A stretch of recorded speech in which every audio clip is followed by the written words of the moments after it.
Hello, my name is Nicholas Solis, and this is my Knfb final assessment video.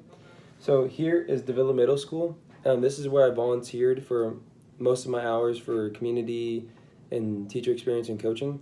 My first big takeaway from my field-based experiences is that children at poor school districts are at a distinct disadvantage. Here are some statistics that I've acquired online. SchoolDigger.com ranked Davila Middle School 1,784 out of 2,122 middle schools. It has 1 star out of 5. The student-teacher ratio is 1 teacher per 13 students. Number of students, 1,049. The amount of students on free discounted meals because they can't afford paying the meals is 76%. One thing I've noticed from here is that the students at this school don't have the affordances that students at a wealthier school district would have, like computers, and the library is very small, and just small things like that make a big impact.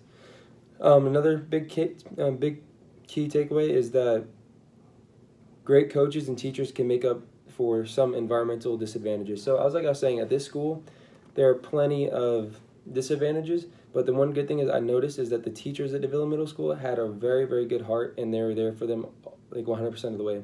One example is Coach Jay took care of a kid, and I saw the kid as I was there, like he developed more and started going to class, and just because he helped him out and singled him out and showed him that he cared for him, I saw the student do a lot better.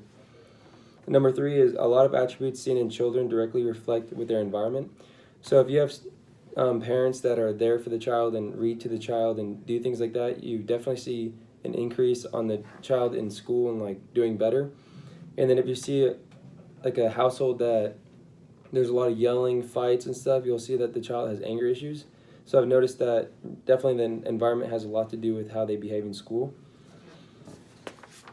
Some things that I've learned from this class that I can apply towards when I'm a teacher. One thing is that if you see a change and you want there to be a change in the school district, the best thing you can do is go to the media if nothing else works. So we did a letter to the Eagle, and we had a problem. If you write it out there and people read it, they're more than likely to do something about it and switch something up.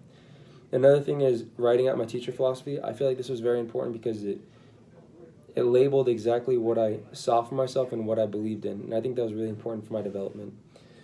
Another thing is the Pecha Kucha assignment. I'm not 100% good with public speaking, but it definitely helped me get out there and find a strategy for what I can do in the future for public speaking.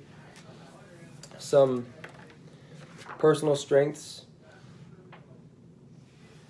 that I think I can work on, or just personal strengths in general, is one thing is I think I have confidence. I know I have confidence in, besides public speaking, I think in general I'm pretty confident on everything else. Another thing is I think I'm pretty social. If I'm in a crowd of people, I'm there trying to get people's names and talk to them and get to know them. Another thing is I know I'm a leader, and if there's a mission that has to be done or something that has to be complete, then I know I can work together with people and find what they're good at and get the mission complete.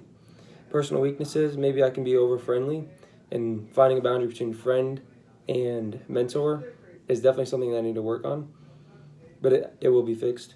Another thing is public speaking, like this, for example. I did this 100 times, this presentation, but I know for a fact I'm getting better, and I'm glad that I'm doing it.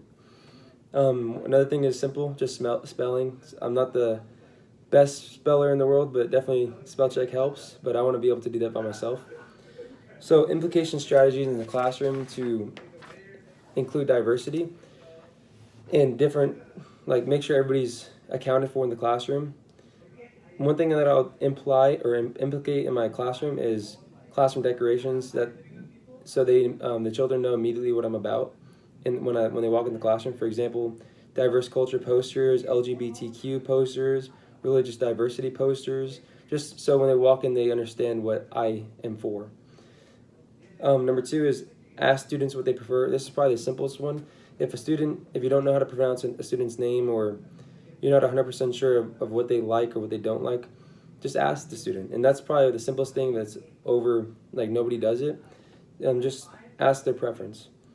Another thing is make an announcement before class tell the students right when they walk into class what is expected from them, what is expected from them, what you tolerate and what you don't tolerate. Establish boundaries, because that, I feel like that's a simple thing. It's less likely for students to cross boundaries if you set them in the very beginning. So in conclusion, I appreciate you watching my video, and I really enjoy Knfb. Thank you, Dr. Shipley.